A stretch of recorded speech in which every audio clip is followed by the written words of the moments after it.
Good morning. I'm Roy, and this is my Sunday morning routine. Let's start with some breathing and getting mindful and present so that we can be ready for the day. And as we do this, I'll take some different techniques as we go from week to week. Today, just breathe and notice your breath. Close your eyes if you would like, or leave them open.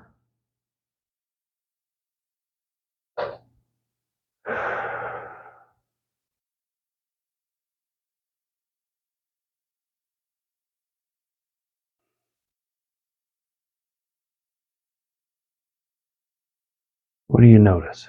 Do you notice that maybe your breath is a little shallow? Maybe it's not all that full. Maybe it's just up in your chest.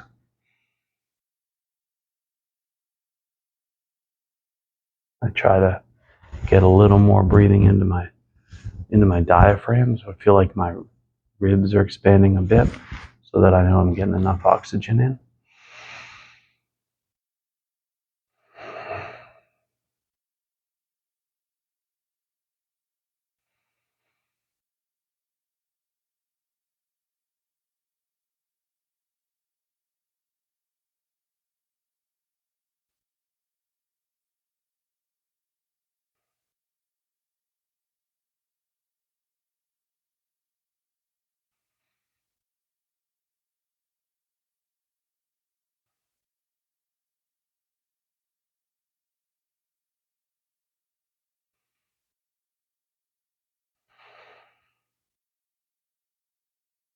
One big full breath, slow.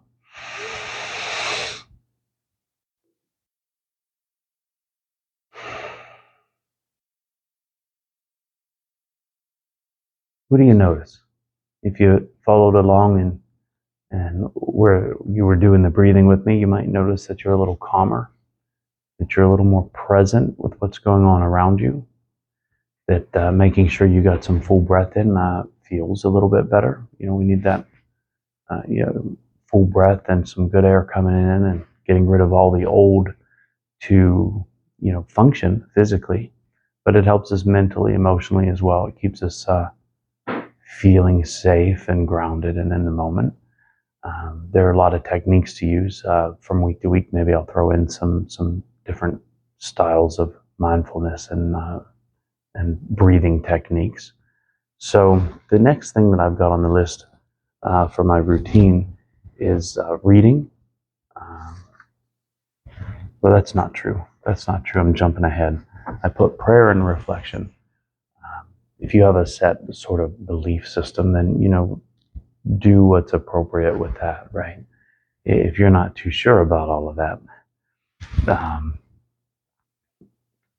even when I've not been sure, I've been using prayer to kind of direct my own thinking. And if there's someone out there listening, then perhaps they'll forgive my ignorance and not quite knowing what to think about it, and still hear my prayers. But even so, it kind of helps me, right, to just direct my thinking. And so some of the things that are highlighted from this morning and my practice is just a couple lines that I pulled out of a prayer that I was using. Relieve me of self-pity, dishonesty, self-will, self-seeking, and fear. Inspire my thoughts, decisions, intuitions. Free me from doubt. Free me from indecision.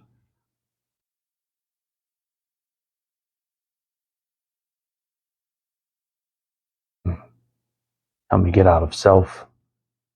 Free me up from self. Free me up from fear. Free me up from doubt so that I can make good decisions and move on with my day and not overthink it, not overwork it, not make it based on selfishness, but make decisions. Just make good decisions. I think that's a pretty good one. I think that's a pretty good prayer that works.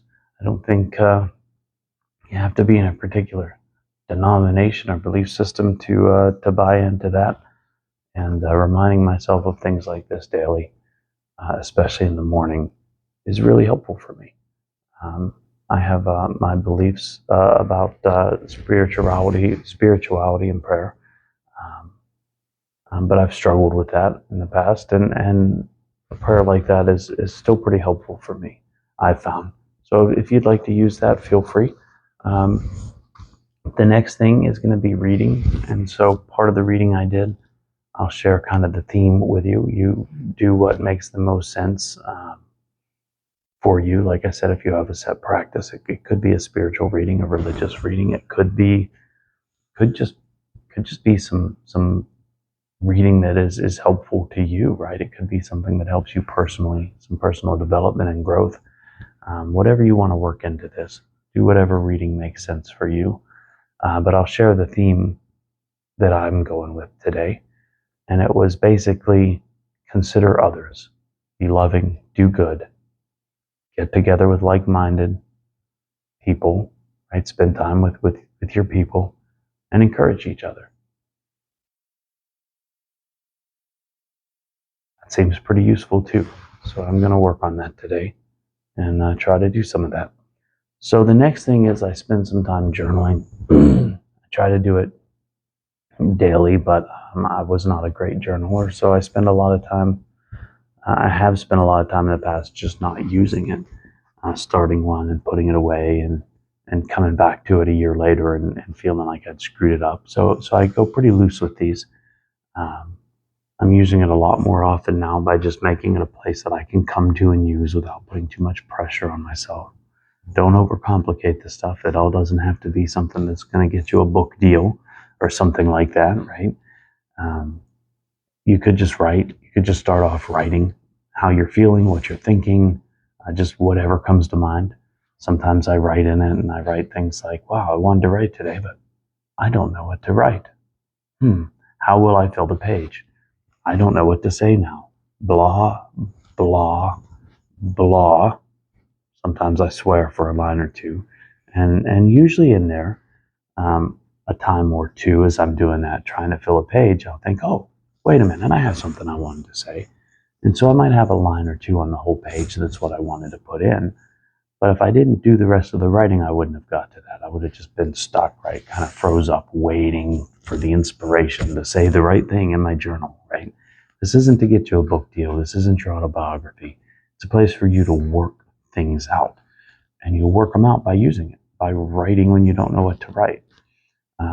Sometimes I doodle in it. I do art, and so I'll sketch and I'll do all kinds of things. But you don't have to be an artist. It doesn't have to become a sketchbook to be able to just doodle. Sometimes I'll write and I'll doodle next to the line that I wrote. Today I've been working on this doodle, today and yesterday. So I don't always finish it. Sometimes I spend some time, working on it. I'll often keep a doodle like this that I'm adding details to for a week or two, and I'll move forward in the journal, but then I'll come back to that page when I have some time. And doing these patterns kind of helps me to be present, like the breathing does, right? I have to pay just enough attention to my lines, to the pattern, to the next pattern I'm going to make. And I don't think of the next one until I'm at the next one, right? I do this sort of one step at a time without getting ahead. But I do have to engage then every few minutes. Wait, what's my new pattern? Okay, now my pattern's done. I'm gonna color a section in. What's my new color? How am I gonna do it? Right? So I'm just engaged enough to be really present with what's going on. And it keeps me from overthinking other stuff and being stuck in my head. So this is a simple one. You could doodle anything. You just start in the corner and doodle. If you used to do that on your notebooks in school and you should have been paying attention, or maybe you were paying attention better with the doodles, right? I think they help. Teachers didn't always agree. So this is something that kids do. They usually just color them in, and you can do that. You could just color each section in. But the starting point was I took a line and I just ran it around the page over and over again until I felt like I had enough shapes on there. And then I got to the other side and I just run the line off the page. And then I started playing with making patterns in there. So it could be real simple. Just doodle in your book, make some marks, write a couple notes. That brings us to the last thing, which is gratitude. So maybe just write in your page what you're grateful for today. Again, it could be small things, could be seeing the sun come up, seeing a sunrise. It could be that you're awake and alive and can take a breath. It can be your pets. My cat was wandering around. Oh, there he is. He's over in the chair. He sits in my chair, and likes to be near me and hang out. And I'm grateful for that. He's a good little friend. Um, so that's something I'm grateful for. And I'm also grateful for my kids. I got two great kids, and in spite of um, having to learn things the hard way and figure things out, um, and needing a lot of work when I was younger, um, they've turned out all right. Anyway, despite not having the best dad in the world, and me being human, and sometimes my being human sounds a little bit like an excuse when I was, living it and being that way. Um, and I'm still human and I make mistakes, but I'm grateful that I've got the relationship I have with my kids, because if I'd handled things a little differently, a little worse, or not worked on it as I was going along, maybe I wouldn't have a relationship with them. Maybe it wouldn't be as good as it is.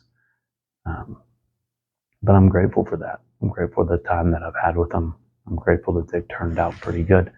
Um, Hopefully that's not entirely in spite of me. Hopefully some of it has to do with me as well. And I've got a grandbaby on the way, so I'm grateful for that. I'm about halfway there, and I'm really excited about that. So that's what's in my gratitude list today. You could just spend a moment and reflect on what you're grateful for. You could write it into your journal. You can put it in the comment section of this video. Either way, spend some time getting a routine together for yourself to start your day and set your day off, right? And spend some time reflecting and breathing and just being, right? Just being in the moment and being present, so that you can calm your mind and body, so that you're ready for the day and you're ready for anything that comes, right? Hopefully it'll be good. Sometimes my days are a lot better because I've got a better attitude going into it. Sometimes things go wrong because, well, I'm human and this is life, and things go wrong. And when I'm taking care of myself and doing the things I need to do, I'm able to handle the things that go wrong a little bit better. So that's why I find this to be really important and helpful. So next time we'll do it again, and I'll have some different ideas to share with you about it, but we'll stick with the same general format with the routine, and we'll try some new ways of doing that routine for some variety, and maybe have some new thoughts about it. Have a great week. See you next time.